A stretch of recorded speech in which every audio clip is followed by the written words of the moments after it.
Antes de comenzar no olvides suscribirte, darle like y comentar. Puedes seguirme en mis redes sociales para apoyarme y proponerme nuevas historias. Percy Jackson y los dioses griegos. De Rick Riordan. Dioniso conquista el mundo con una bebida refrescante. He dejado a este tío para el final porque seguro que me convierte en marsopa si digo algo malo sobre él. Y, sinceramente, no estoy seguro de poder decir nada bueno. En fin, que sea lo que tenga que ser. ¿Os acordáis de que hace unas cuantas páginas os hablé de una princesa que se llamaba Semele que acabó volatilizada cuando estaba embarazada de Zeus? Sí, y que Zeus tuvo que rescatar al bebé prematuro cosiéndoselo al muslo derecho para mantenerlo con vida. Sí, lo sé, otro aburrido día en la vida de un dios. Varios meses después, el bebé había crecido y estaba incómodo en la pierna de Zeus, así que este supuso que ya estaba preparado para nacer. Se descosió los puntos. Por increíble que parezca, el chaval salió sano y salvo. Zeus lo envolvió en una manta, pero no sabía nada sobre criar bebés, así que llamó a Hermes.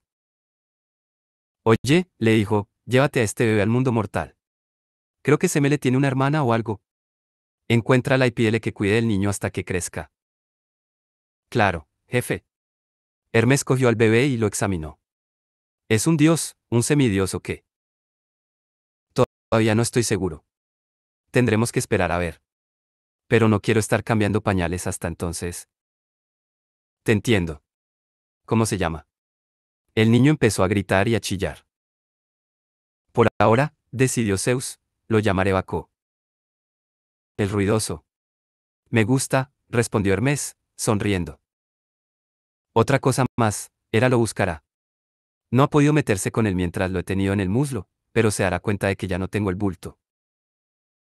Sí, la verdad es que era un bulto bastante aparatoso. Puede que lo mejor sea que la tía de Baco lo críe como si fuera una niña, durante un tiempo. Quizá eso desoriente a Hera. Hermes frunció el ceño.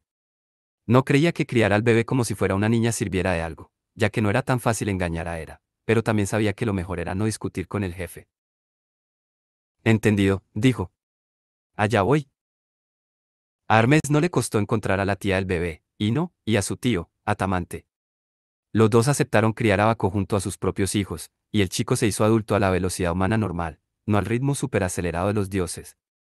Todos pensaron que debía de ser un semidios, pero aquello solo sirvió para que Zeus temiese más que nunca que Hera lo hiciera pedazos. Tal como se les pidió, Ino y Atamante vistieron a Baco con ropa de niña para ocultar su identidad. Durante sus primeros años de vida, Baco estuvo muy desconcertado. No entendía por qué sus padres adoptivos lo trataban como si fuera un niño en privado y como si fuera una niña en público. Al principio creía que así es como debían de tratar a todos los niños. Entonces, cuando cumplió 3 años, Hera golpeó. Descubrió dónde vivía el bebé y bajó volando del Olimpo, decidida a vengarse. Cuando Zeus se enteró, solo tuvo unos segundos para actuar. Consiguió transformar a Baco en un macho cabrío para que Hera no se fijara en él, pero los padres adoptivos de Baco no tuvieron tanta suerte. Hera los encontró y los castigó con un violento ataque de locura. El tío Atamante creyó que su hijo mayor, Learco, era un ciervo, así que lo mató con un arco y una flecha. La tía Ino creyó que su hijo menor, Melicertes, necesitaba un baño muy caliente, así que lo ahogó en una tina de agua hirviendo. Después, Ino y Atamante se dieron cuenta de lo que habían hecho. Desesperados, saltaron por un precipicio y murieron. Esta era, siempre tan defensora de los valores familiares. Zeus consiguió recuperar a Baco y transformarlo otra vez en niño, pero aquella experiencia dejó tocado al chico. Aprendió que la locura puede usarse como arma, que los machos cabríos son buenos, de hecho, se convirtió en uno de sus animales sagrados, y que no puedes esconder tu verdadera personalidad tan solo poniéndote una ropa distinta. Más adelante se convirtió en el dios de cualquiera que se sintiera confuso sobre su género, ya que Dioniso lo entendía. En fin, que Zeus miró a su alrededor en busca de unos nuevos padres adoptivos. Sorpresa, sorpresa, no se presentaron muchos voluntarios después de que se supiera lo que Hera les había hecho a Ino y a Atamante. Al final, Zeus voló al monte Nisa, en la Grecia continental, y convenció a las ninfas del lugar para que criaran a Baco. Les prometió que, si le hacían aquel favor, las haría. inmortales, lo cual constituía una oferta difícil de rechazar. El joven Baco era conocido como el dios hijo de Zeus que vive en Nisa, o, por abreviar, el dios de Nisa. Eso dio lugar a su nuevo nombre, Dioniso, aunque todavía lo llamaban Baco, el ruidoso, sobre todo cuando comía alubias o col. Bueno, supongo que podría haberos ahorrado ese detalle. Dioniso creció en el monte Nisa con las ninfas como madres adoptivas y los sátiros como padres adoptivos. Los sátiros son bastante salvajes y caóticos, dicho sea sin ánimo de ofender a mis amigos sátiros, así que no es de extrañar que Dioniso se saliera un poco de lo normal. De vez en cuando jugaba con los críos mortales de las granjas cercanas, y se hizo popular por sus trucos de magia con plantas. Descubrió muy joven que podía producir un néctar potable si aplastaba cualquier materia vegetal, ramas, hojas, corteza, raíces, lo que fuera. Jarabe ciprés. Hecho. Zumo de hinojo. Ñam. Los otros chavales lo retaban en plan, te apuesto lo que quieras a que no puedes hacer una bebida con ese arbusto espinoso.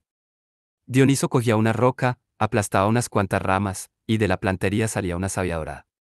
Dioniso la servía en copas, la mezclaba con agua, añadía unas sombrillitas y, boila, calimocho helado de arbusto espinoso para todos. Era un truco gracioso, pero ninguna de las primeras recetas de Dioniso se puso de moda. Después de todo, el zumo de hinojo tampoco era tan popular. Entonces, un día, Dioniso estaba en el bosque con su mejor amigo, un chico sátiro llamado Ampelo. Vieron una gruesa vid enrollada en la rama de un olmo, a unos 6 metros por encima de sus cabezas. Dioniso se paró en seco. ¿Qué pasa?, preguntó Ampelo. Esa vid de ahí arriba, respondió Dioniso. ¿Qué clase de planta es? Ampelo frunció el ceño porque la vid no le parecía nada especial. Era gruesa y vasta, con anchas hojas verdes, y sin frutos ni flores a la vista. Bueno, no es yedra ni madreselva. No sé, no la había visto antes. Venga, vamos. Pero Dioniso se había quedado paralizado. Había algo realmente importante en aquella planta, algo que podía cambiar el mundo. Tengo que verla más de cerca. Dioniso intentó trepar por el tronco del olmo, pero era un pésimo trepador y se cayó de culo sobre las hojas. Ampelo se rió. Si tan importante te parece, te la bajaré. Déjalo de trepar a los árboles para los sátiros. Dioniso sintió un repentino escalofrío de miedo, no quería que Ampelo subiera. Pero quería la vid. Ten cuidado, le dijo. Ampelo se exasperó. He trepado árboles más altos que este, exclamó. El joven sátiro subió por el tronco y no tardó en colocarse a horcajadas sobre la rama del olmo. Pan comido, dijo antes de ponerse a arrancar la vid de la rama para pasarle el extremo a Dioniso, como si fuera una cuerda. ¿La tienes? Dioniso alzó un brazo y agarró la vid. Lo que pasó a continuación no está claro. Puede que Dioniso tirara con demasiada fuerza de la vid o que Ampelo bajara demasiado la mano. El caso es que Ampelo perdió el equilibrio y cayó, enredado en la vid. 6 metros no es mucho, pero fue suficiente. Ampelo se golpeó la cabeza contra una roca. El crujido fue tremendo. Dioniso gritó, horrorizado. Abrazó a su amigo, pero los ojos del joven sátiro ya estaban vacíos y sin brillo. No respiraba. La sangre, pegajosa, le apelmazaba el pelo y manchaba las hojas de la vid. Ampelo estaba muerto. Dioniso sollozó. Si no hubiese querido aquella estúpida vid, su amigo seguiría vivo. La tristeza se mezclaba con la ira. Miró con rabia la sangre del sátiro sobre las hojas verdes y rugió. Pagarás por esto, vid, darás el fruto más dulce para compensar esta pérdida tan amarga. Da fruto. La vid tembló. El cadáver de Ampelo se disolvió en una neblina. La sangre del sátiro empapó la planta, y de ella brotaron unos racimos de frutitas que maduraron al instante hasta adquirir un tono rojo oscuro. Dioniso había creado la primera vid de uvas. Se secó las lágrimas. La muerte de su amigo tenía que servir para algo, así que decidió sacar provecho de aquella nueva planta. Las uvas parecían llenas de zumo, de modo que recogió varios racimos, los llevó al lecho de un arroyo cercano y buscó 2 grandes piedras planas. Aplastó las uvas entre las piedras e inventó el primer lagar. Dioniso recogió el zumo en su vaso, que siempre llevaba colgado del cinturón. Sostuvo el líquido a la luz y obró su magia, dándole vueltas al zumo de uva hasta fermentarlo y convertirlo en otra cosa. Algo nuevo.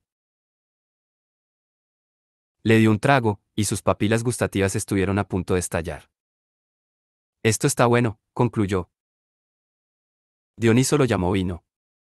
Preparó lo suficiente para llenarse el botellín y dirigió una última mirada melancólica al lugar en el que había muerto Ámpelo. Las vides se habían vuelto locas, se propagaban por el bosque y florecían sin parar, dando uvas. Dioniso asintió, satisfecho. Si se salía con la suya, todo el mundo se cubriría de vides en honor de Ámpelo. Regresó a la cueva del monte Nisa en la que vivía. Le enseñó su descubrimiento a una de sus madres adoptivas, una ninfa llamada Ambrosía. Sí, la habían llamado así por la comida de los dioses. No sé por qué. Al menos, es mejor que galleta o rosquilla. Ambrosía le dio un trago al vino. Abrió mucho los ojos. Está delicioso. Y Ámpelo. Bueno, respondió Dioniso, agachando la cabeza. Ha muerto, se ha caído de un árbol. Es terrible. Exclamó ella antes de dar otro trago. Pero, esto está bueno. Al cabo de unos minutos estaba compartiendo el vino con todas sus amigas ninfas. Los sátiros se acercaron a ver a qué venían tantas risas. Y la montaña entera no tardó en convertirse en una fiesta gigantesca con bailes, canciones, antorchas y mucho, mucho vino. Dioniso no paraba de fabricarlo y repartirlo.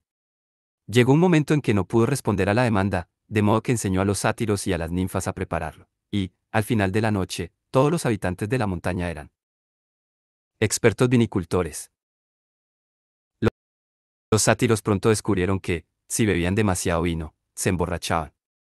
No pensaban ni veían con claridad, ni caminaban en línea recta. Aquello les parecía tronchante, así que siguieron bebiendo. Un sátiro de más edad, Sileno, pasó un brazo por encima de los hombros de Dioniso. Señor mío, eres un dios. No, en serio. El dios de... ¿Cómo decías que se llamaba esta cosa? Vino, respondió Dioniso. El dios del vino, exclamó Sileno entre hipidos. ¿Tienes más?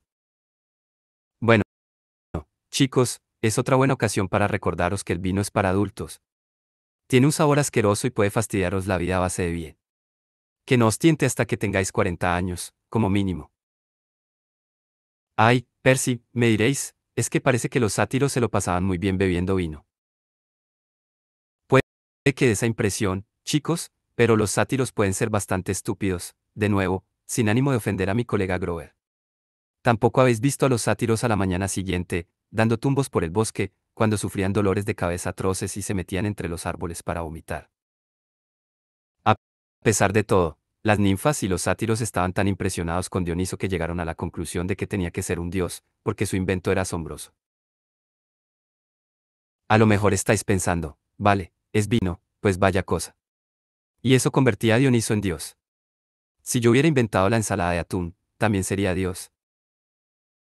Pero es que el vino fue un adelanto muy importante en la tecnología de las bebidas. Que sí, que la gente bebía agua, pero el agua podía matarte, sobre todo en las ciudades, donde estaba llena de bacterias y basura y... Bueno, no voy a dar más detalles. Digamos que el agua era asquerosa.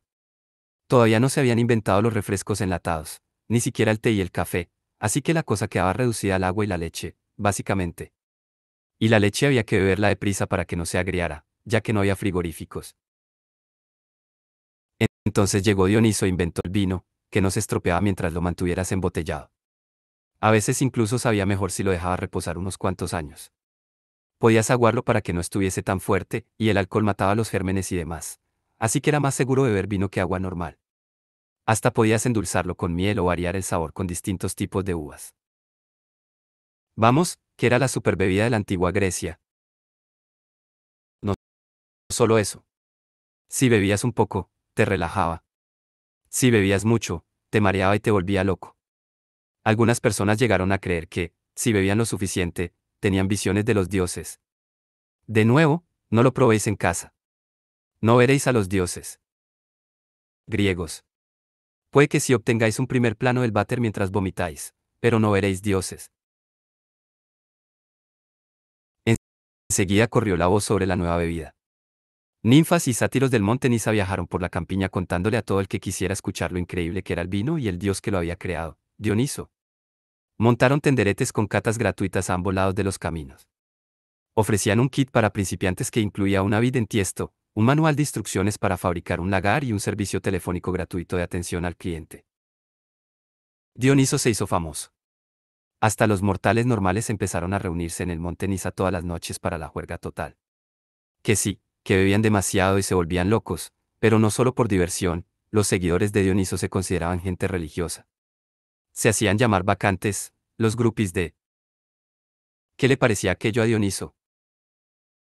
Pues lo ponía un poco nervioso. Seguía siendo joven e inseguro. No sabía con certeza si era o no un dios de verdad. Por otro lado, le gustaba ver a la gente disfrutar de su nueva bebida.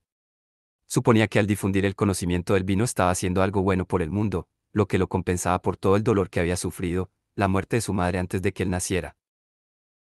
Que era volviera locos a sus padres adoptivos y, por supuesto, la muerte de su mejor amigo, Ampelo, en el bosque. Entonces, un día, sus seguidores se reunieron en torno a él y le propusieron una idea. Tenemos que darnos a conocer al gran público, explicó uno de los sátiros. Deberíamos ir a la ciudad grande más próxima y poner de nuestra parte al rey. Puedes ofrecerte como su dios protector. Te construirán un templo y tu fama se extenderá aún más deprisa. El rey más cercano era un tipo llamado Licurgo que gobernaba una ciudad costera a los pies del monte Nisa. Los sátiros sugirieron empezar por allí para apoyar el comercio local y demás. Dioniso no estaba seguro de estar listo para el primetime, pero sus seguidores estaban entusiasmados y no aceptaban uno por respuesta. Es una idea genial, le prometieron. Dioniso no tardó en descubrir que era una idea pésima. Licurgo era malo hasta decir basta. Disfrutaba azotando animales indefensos, como perros, caballos, hámsteres y cualquier cosa que se cruzara en su camino. De hecho, tenía un látigo especial solo para eso, 3 metros de cuero negro trenzado con pinchos de hierro y trozos puntiagudos de cristal. Si no había hámsteres cerca, azotaba a sus súbditos. A veces, solo por divertirse, los azotaba cuando entraban en la sala del trono a hacerle alguna petición. Mi señor, allí.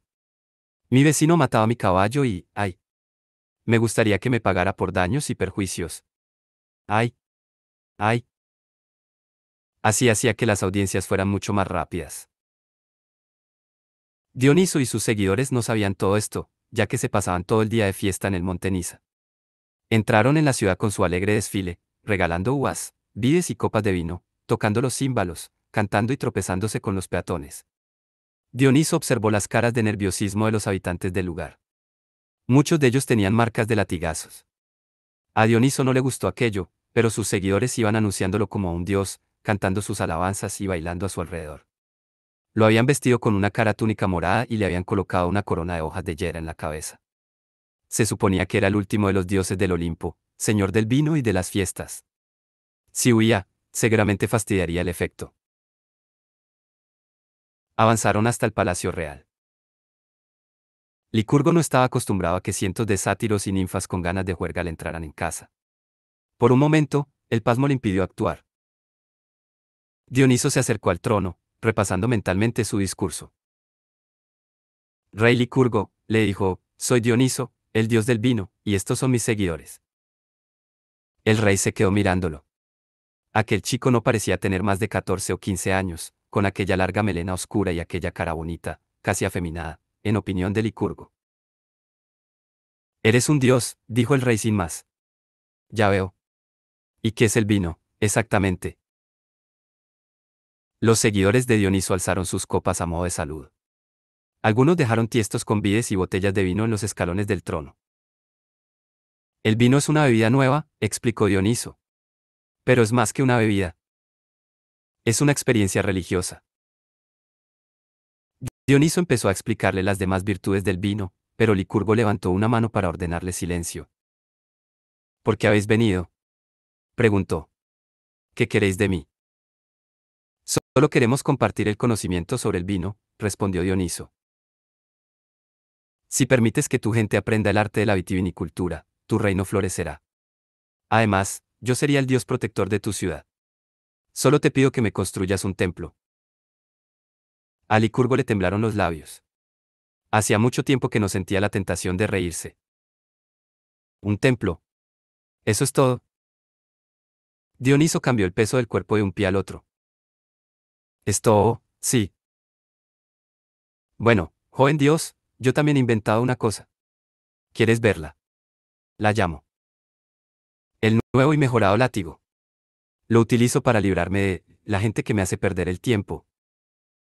El rey Licurgo empezó a azotar a todo el mundo. Arreaba diestro y siniestro, y con ganas. Los seguidores de Dioniso se dispersaron. No se esperaban una pelea, y no podían defenderse con uvas y vasos. Muchos no llevaban más que exiguas túnicas, así que los latigazos dolían un montón. La madre adoptiva de Dioniso, Ambrosia, recibió un latigazo en la cara y cayó muerta a los pies de Dioniso. No. Gritó el dios.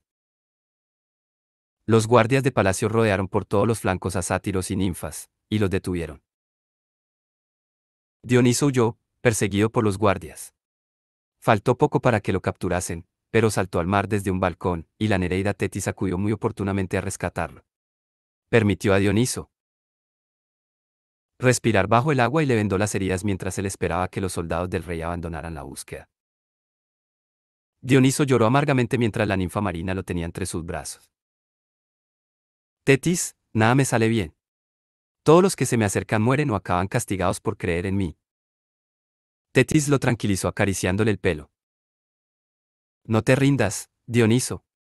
Serás un dios, pero no puedes permitir que los mortales celosos se interpongan en tu camino. Vuelve a Policurgo y enséñale que no puede faltarte al respeto de ese modo. Tiene un látigo. Tú también tienes armas. Dioniso se lo pensó. Notó que un fuego se le encendía en el estómago, igual que cuando probó el primer trago de vino. Tienes razón. Gracias, Tetis. A por ellos, campeón. Dioniso salió del mar y fue derechito al palacio de Licurgo. Fue aquel el momento en que pasó de ser un semidios a un dios completo. Nadie lo sabe con certeza. Su evolución fue gradual, pero, sin duda, se hizo más poderoso al aumentar su número de seguidores, y cuando decidió enfrentarse a Licurgo, creo que fue la primera vez que creyó en sí mismo tanto como creían en el sus vacantes. El rey Licurgo estaba sentado en su trono, hablando con su hijo mayor, el príncipe Driante, que acababa de llegar y se preguntaba por qué había un montón de ninfas y sátiros muertos en el suelo. Dioniso irrumpió en la sala, empapado y con un brillo acerado en los ojos. Licurgo se quedó todavía más sorprendido que la primera vez. ¿Otra vez tú? Preguntó el rey. Todos tus seguidores están muertos o en prisión. ¿Quieres unirte a ellos? Vas a soltar de inmediato a mis seguidores, dijo Dioniso. ¿O qué? Preguntó el rey entre risas. O tu reino se volverá yermo. No crecerán vides. No madurará la fruta. No florecerán plantas de ningún tipo. Ja. ¿Eso es todo? No, contestó Dioniso con voz fría. Además, te volverás loco. ¿Te niegas? Me niego, exclamó el rey, sonriente. A ver, ¿dónde está esa locura? Ah. Licurgo se dobló de dolor. Después se levantó de golpe y gritó en falsete. Su hijo, Driante, lo agarró por el brazo, preocupado. Papá. ¿Estás bien? Licurgo miró al príncipe, pero lo que vio fue una columna de vides retorciéndose. El rey retrocedió, horrorizado. Las vides. Están por todas partes. Las vides nos invaden. Licurgo le arrebató un hacha de doble filo al guardia más cercano y atacó con ella la columna de vides. Papá. Gritaron las vides. Morid, vides. Gritó Licurgo mientras lanzaba un hachazo tras otro, hasta que cesaron los berridos. Las vides yacían a sus pies, hechas pedazos. Al rey se le aclaró la visión y entonces se dio cuenta de lo que había hecho. Licurgo sollozó de dolor y cayó de rodillas, el hacha brillaba con la sangre de su hijo muerto. Si Dioniso sentía arrepentimiento, no lo demostró. Al fin y al cabo, Hera le había enseñado a usar la locura para castigar a sus enemigos. Dioniso había aprendido de la mejor. Licurgo, este es el precio de tu insolencia, dijo el dios del vino. Hasta que liberes a mis seguidores y me reconozcas como a tu dios, todo tu reino sufrirá. Matadlo, gritó el rey. Los guardias se abalanzaron sobre él, pero Dioniso solo tuvo que mirarlos para hacerlo retroceder. Veían el poder y la rabia divina en su mirada. Vuestro rey nunca se inclinará ante mí, les dijo Dioniso. Vuestra tierra sufrirá hasta que lo eliminéis. Pensáoslo. Dioniso salió de palacio. Durante los días siguientes, la campiña se marchitó. Tanto en la ciudad como en los campos, todas las plantas se secaron. La fruta se pudrió. El pan se enmoheció. El agua de los pozos se volvió caliente y espumosa. Los granjeros no lograban que nada creciese. La gente de la ciudad no podía alimentar a sus familias. Al final, al cabo de 2 semanas, la Guardia Real tomó el palacio al asalto y capturó al rey Licurgo. Nadie protestó. De todos modos, el rey no gozaba de muchas simpatías. Los guardias lo llevaron a rastras hasta la plaza de la ciudad, sin que él dejara de gritar y patalear. Le ataron las extremidades a 4 caballos, dieron unas palmadas en las grupas de los animales, y estos salieron corriendo, cada uno en una dirección distinta. Sí, la muerte del rey fue un poco desagradable. La gente de la ciudad liberó a los seguidores de Dioniso y, al instante, las plantas volvieron a crecer y se abrieron las flores. Las vides cubrieron los muros del palacio y dieron jugosos racimos de uvas. Los lugareños aprendieron a elaborar vino. Empezaron a construir el primer templo de Dioniso. Y así fue como Dioniso ganó su primera victoria. Después de aquello decidió echarse a la carretera. Reunió a sus seguidores y dio inicio a la gran gira mundial de la locura y la cata de vino. El señor de nunca lo reconocerá, pero todavía le quedan algunas camisetas sin vender en una caja, al fondo de su armario, todas de la talla pequeña para adultos.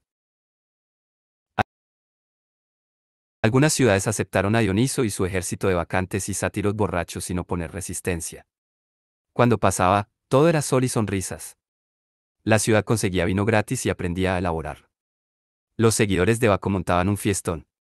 Todos honraban a Dioniso y, a la mañana siguiente, el ejército seguía su camino, dejando tras de sí un montón de vasos rotos, sombreros de fiesta aplastados y gente con resaca. Pero el nuevo dios y sus seguidores no eran del gusto de todos. El rey Penteo de Tebas no confiaba en Dioniso. El ejército de borrachos del dios parecía peligroso y casi descontrolado, pero Penteo sabía lo que le había pasado a Licurgo, así que disimuló cuando Dioniso fue a visitarlo. Dame un tiempo para meditar sobre la oferta, le dijo. Dioniso se inclinó. No hay problema. Estaremos en el bosque, al este, montando nuestras fiestas nocturnas. Te invitaría a unirte a nosotros, pero, el dios esbozó una sonrisa misteriosa. Pero nuestras fiestas son solo para los creyentes. Sin embargo, te aseguro que te pierdes una buena juerga. Volveremos mañana para conocer tu respuesta. El ejército se marchó en paz y acampó en el bosque. El rey Penteo se moría de curiosidad. ¿De qué iba aquel nuevo dios? Tenía armas secretas. ¿Por qué no dejaba entrar en sus fiestas a los forasteros? Los espías del rey informaron de que muchos de sus súbditos ya habían aceptado a Dioniso como dios sin esperar al permiso de su señor. Cientos de ellos tenían la intención de escabullirse de la ciudad y unirse a las fiestas nocturnas en el bosque. Tengo que conocer mejor esta nueva amenaza, refunfuñó Penteo. Y no puedo confiar en informes de segunda mano. Demasiados de mis súbditos creen ya en el dios. Tengo que espiar en persona el campamento de Dioniso. Sus guardias le advirtieron de que era mala idea, pero el rey no les hizo caso. Se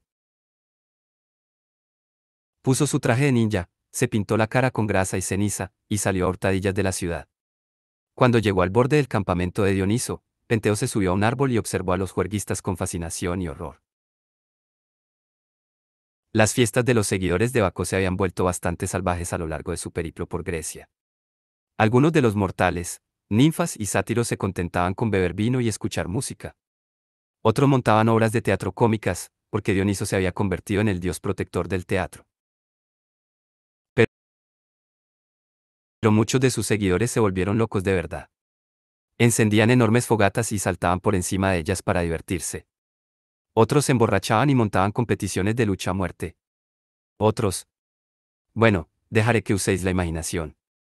Yo nunca he estado en una de las fiestas del Señor de si hubiera ido a alguna, mi madre me habría castigado para la eternidad. Pero sé que pasaban cosas muy locas. Los seguidores más entusiastas de Dioniso eran un grupo de ninfas llamadas las Ménades. Durante las fiestas se pasaban tanto de vueltas que no sentían dolor ni tenían autocontrol alguno. Se limitaban a hacer lo primero que se les pasara por la cabeza. Había que tener cuidado cuando las Ménades estaban en la zona porque podían pasar de súper contentas a súper enfadadas en una fracción de segundo. Eran tan fuertes y crueles. Imaginaos a 30 ulcas borrachas con uñas afiladas como cuchillas, y os haréis una idea aproximada. Eran las guardaespaldas de Dioniso y sus tropas de asalto, para que nadie se atreviera a azotarlo nunca más. Aquella noche estaban bailando alrededor de Dioniso, que estaba sentado en su improvisado trono de madera, bebiendo vino y brindando con sus seguidores. Siempre llevaba el mismo traje, una túnica morada y una corona de hojas de roble. Como símbolo de su poder portaba un cetro llamado Tirso, coronado con una piña y rodeado de vides. Si no parece una gran arma, es que nunca os han golpeado en la cabeza con una piña pinchada en un palo. En fin, que Penteo observó a los juerguistas desde lo alto de un árbol. Empezó a darse cuenta de que el nuevo dios, Dioniso, era mucho más poderoso de lo que creía. Cientos de los súbditos de Penteo bailaban entre la multitud. Entonces vio a una anciana que charlaba con unos sátiros junto a una fogata, y el corazón se le volvió de piedra. ¿Madre? Gimió. No lo dijo muy alto, pero igualmente el dios percibió su presencia. En la otra punta del claro, Dioniso se levantó, como si nada. Se bebió el vino de un trago y caminó hasta el árbol. Penteo no se atrevía a moverse. Sabía que era inútil tratar de huir corriendo. Dioniso saltó y se agarró a una rama enorme. Era demasiado dura para que la doblara un humano, pero a él no le costó nada. El rey Penteo quedó expuesto por completo.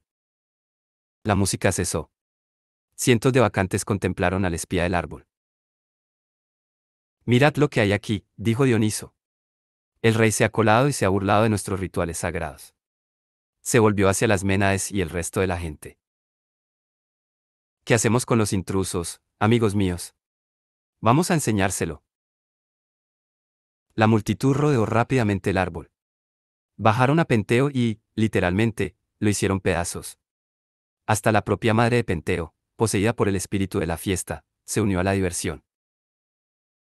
Así que, sí, vino, música, baile y algún asesinato asqueroso de vez en cuando. Dioniso sí que sabía montar un buen espectáculo. Después de aquel incidente, no hubo muchas ciudades que se interpusieran en su camino. Dioniso tuvo algunos problemas en Atenas, pero, una vez explicada la situación, volviendo locas a un montón de mujeres atenienses, la ciudad le dio la bienvenida e inauguró un festival anual en su honor. Dioniso llegó a viajar hasta Egipto y Siria para dar a conocer el vino. Sí, tuvo algún que otro problema, pero si os contara todas las veces que Dioniso ha vuelto loco a un rey o lo ha desollado vivo, nos pasaríamos aquí todo el día. Con Dioniso, la fiesta no tenía fin. Hera intentó destruirlo por última vez y casi lo logró. Separó a Dioniso de su ejército y lo volvió loco, pero Dioniso mejoró en vez de empeorar. Montó en un burro que hablaba y viajó hasta el oráculo de Dodona, donde Zeus lo curó. Es una larga historia, ni siquiera me preguntéis de dónde sacó el burro volador. Entonces, un día, Dioniso se casó. Solo porque lo capturaron los piratas. La noche anterior, las bacantes habían montado una fiesta más grande de lo normal en la costa de Italia. A la mañana siguiente, Dioniso se despertó con un dolor de cabeza terrible. Mientras el resto del campamento dormía, bajó hasta la playa para ir al servicio. Y sí, claro que los dioses van al servicio. Bueno, eso creo. ¿Sabéis qué? ¿Mejor continuamos? En fin, que tenía una urgencia. Se quedó allí un buen rato, contemplando el océano mientras hacía sus necesidades. Al final, un barco apareció en el horizonte. Se acercó cada vez más, con sus velas negras hinchadas por el viento y una bandera negra ondeando en lo alto del mástil.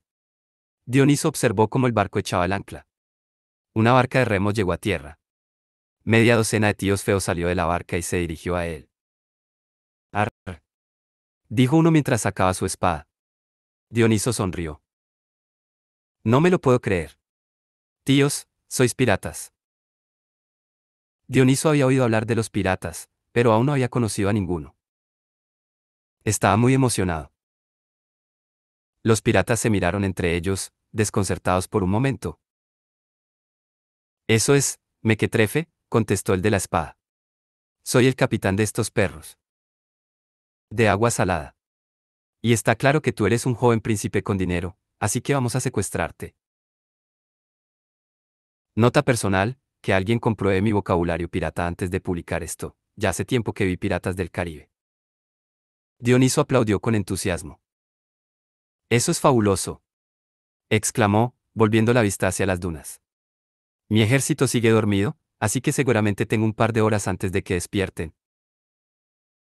El capitán entornó los ojos ante la mención de un ejército, pero no veía a nadie más en lo alto de las dunas, por lo que decidió que el joven príncipe se tiraba a un farol.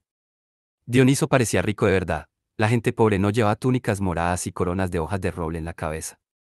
Tampoco se hacía la manicura, ni llevaba largas melenas negras al viento, ni tenía dientes en condiciones. De hecho, el capitán no había visto nunca a un tío tan mono.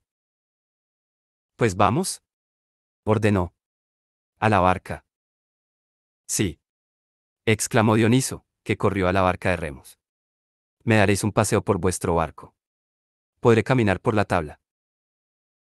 Los piratas subieron a Dioniso a bordo y partieron. Intentaron atarlo, pero las cuerdas se caían por mucho que insistieran. El capitán le preguntó quién era su padre, para poder exigir un buen rescate.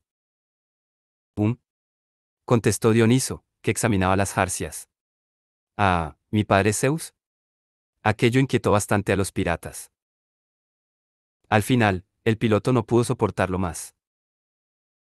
¿Es que no veis que es un dios? Quiero decir, ningún mortal sería tan mono. Gracias, exclamó Dioniso, sonriendo de oreja a oreja. Mi secreto es beber vino todos los días y salir mucho de fiesta. El piloto frunció el ceño. Deberíamos llevarlo de vuelta y dejarlo marchar. Esto no va a acabar bien. Antes lo cuelgo del mástil, gritó el capitán. Es nuestro prisionero y nos lo quedamos. Os quiero, tíos, dijo Dioniso. Pero con tanta emoción estoy muy cansado. Puedo echarme una siestecita rápida. Después podemos lampasear la cubierta, o algo. Dioniso se acurrucó sobre un montón de cuerdas y empezó a roncar. Como los piratas no habían podido atarlo, lo dejaron dormir. Cuando por fin despertó, el sol estaba en su punto más alto. Oh, chicos, dijo Dioniso mientras se levantaba y se restregaba los ojos. Se hace tarde y mi ejército estará preocupado. ¿Podemos volver? ¿Volver? Preguntó el capitán, entre risas. Eres nuestro prisionero. Como no nos has dicho quién es tu verdadero padre, vamos a llevarte a Creta para venderte como esclavo. Dioniso estaba cansado de jugar a los piratas y, además, se despertaba de las siestas de mal humor. Os he dicho que mi padre es Zeus. Y, ahora, dad media vuelta al barco. ¿O qué? Preguntó el capitán. ¿Vas a matarme con tu belleza? El barco empezó a temblar. De la cubierta brotaron vides que treparon por el mástil. Los piratas chillaron, alarmados, cuando las vides cubrieron por completo las velas y empezaron a bajar serpenteando por las jarcias. La tripulación corría de un lado a otro, presa del pánico, resbalando sobre racimos de uvas. Calmaos, gritó el capitán. No son más que plantas. Después rugió a Dioniso, das demasiados problemas, no mereces la pena, joven príncipe. Prepárate para morir. El capitán avanzó, espada en alto. Dioniso todavía no había probado a cambiar de forma, pero, encantado, descubrió que podía hacerlo. De repente, el capitán se vio frente a un oso de 200 y pico kilos. Dioniso, el oso, rugió al capitán, que dejó caer la espada y salió corriendo, pero se resbaló con unas uvas. El resto de la tripulación huyó en dirección a la proa, pero un enorme tigre fantasma apareció en la cubierta, gruñendo, listo para atacar. Aunque no era más que una ilusión, los piratas estaban aterrados. Se volvieran hacia donde se volvieran, Dioniso creaba un depredador fantasmal distinto, un león, un leopardo, un lebrílope, elegid vosotros. Al final, los piratas se tiraron por la borda. Dioniso pensó que el mar sería un buen lugar para que se quedaran en él definitivamente, así que los convirtió en delfines, y allá que se fueron nadando. Si alguna vez veis un delfín con un parche en el ojo parloteando como un pirata, ahora ya sabéis por qué.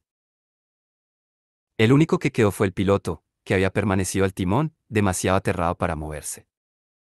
Dioniso le sonrió. ¿Eres el único que se ha dado cuenta de que soy un dios? Me caes bien. El piloto soltó un pequeño chillido. ¿Puedes llevarme de vuelta, por favor? Preguntó Dioniso. Mi señor, consiguió decir el hombre, lo haría, pero, sin tripulación, no puedo llegar muy lejos.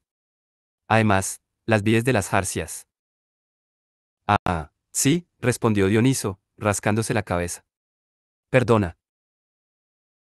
El dios miró al agua y vio que, a algo más de 1 kilómetro, al este, había una islita. ¿Y puedes llevarme ahí? Bueno.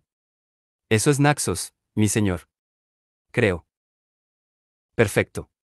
Me dejas ahí mismo. Ya encontraré la forma de volver con mi ejército. Así que Dioniso acabó en la isla de Naxos, que estaba deshabitada, con la excepción de una preciosa joven a la que Dioniso se encontró llorando a la orilla de un arroyo del bosque. Parecía tan desconsolada que Dioniso se sentó a su lado y le dio la mano. ¿Qué te pasa, querida? Ella ni siquiera pareció sorprenderse, como si ya no le importara nada. Mi novio me ha dejado, respondió. A Dioniso se le hizo un nudo en el corazón, como si fuera un pretzel. A pesar de tener los ojos hinchados y la melena despeinada, la chica era una pasada de guapa. ¿Quién iba a ser tan estúpido como para dejarte? Preguntó. Se llama Teseo, respondió la chica. Yo soy la princesa Ariadna, por cierto. Le contó su triste historia a Dioniso, que había ayudado a un chico muy guapo llamado Teseo a escapar del laberinto de su padre. Teseo había matado al Minotauro, bla, bla, bla. Esa es otra historia. Al final, Teseo había prometido llevarse a Ariadna a casa, con él, Atenas. Por el camino había parado en Naxos a por agua potable, la había abandonado en la playa y se había marchado. ¿Y vosotros pensabais que romper con un mensaje de móvil era de cobardes? Dioniso estaba furioso. De haber estado Teseo por allí, lo habría convertido en un puñado de uvas y lo habría pisado. El dios consoló a Ariadna. Hizo aparecer vino y comida, y empezaron a hablar. Dioniso era una compañía agradable. Al cabo de un rato, Ariadna comenzó a sonreír, incluso se rió cuando Dioniso le habló de los piratas. Supongo que la chica tenía un extraño sentido del humor. En cuestión de minutos, se habían enamorado.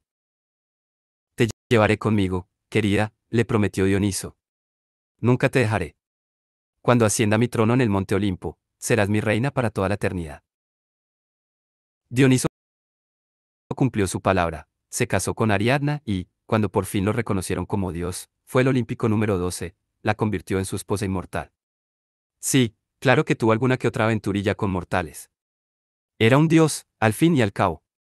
Pero, según las historias griegas, vivieron felices y comieron perdices.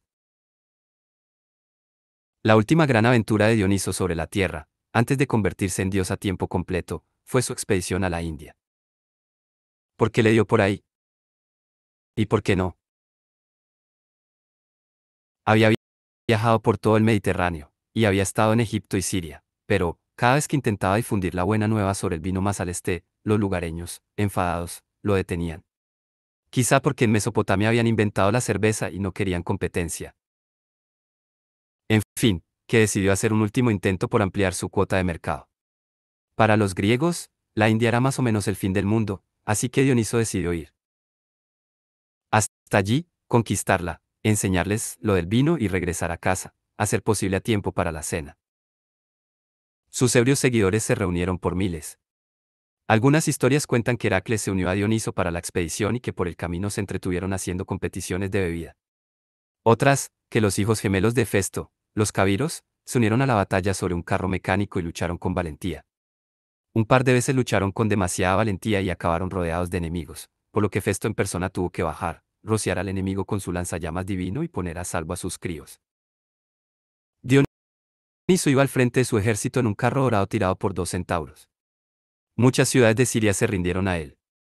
El ejército ebrio llegó hasta el río Eufrates y construyó un puente para cruzarlo. Los griegos nunca habían llegado tan lejos.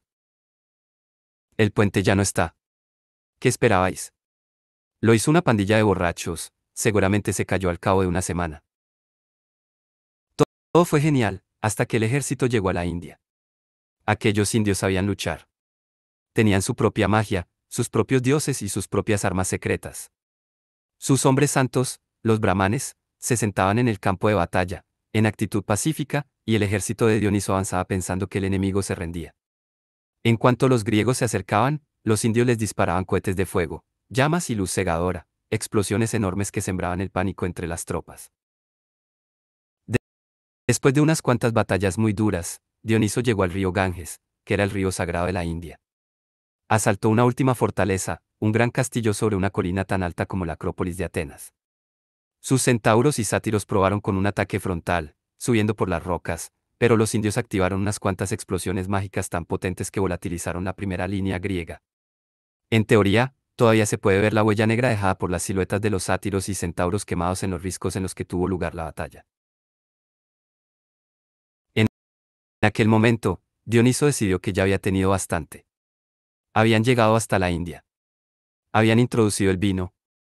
Dioniso había reunido una interesante colección de exóticos felinos depredadores, como tigres y leopardos. Incluso había adoptado al leopardo como su nuevo animal sagrado y había iniciado una moda al hacerse una capa con la piel de uno de ellos. El ejército había conseguido grandes tesoros. Habían conocido pueblos nuevos e interesantes, los habían matado a casi todos y, en general, se lo habían pasado en grande. Dioniso construyó un par de columnas a orillas del Ganges para demostrar que había estado allí. Se despidió de los indios con lágrimas en los ojos y se marchó a Grecia. Dejó una parte del botín en el oráculo de Delfos, en honor a los dioses, y durante mucho tiempo en la sala del tesoro de Delfos hubo un gran cuenco de plata en el que se leía, robado a los indios por Dioniso, hijo de Zeus y Semele. Uno de los antiguos escritores griegos lo vio, no me lo estoy inventando. Total, que Dioniso por fin ascendió al monte Olimpo y se convirtió en el último de los dioses importantes. Que empiece la música ambiental. Que pongan los títulos de crédito.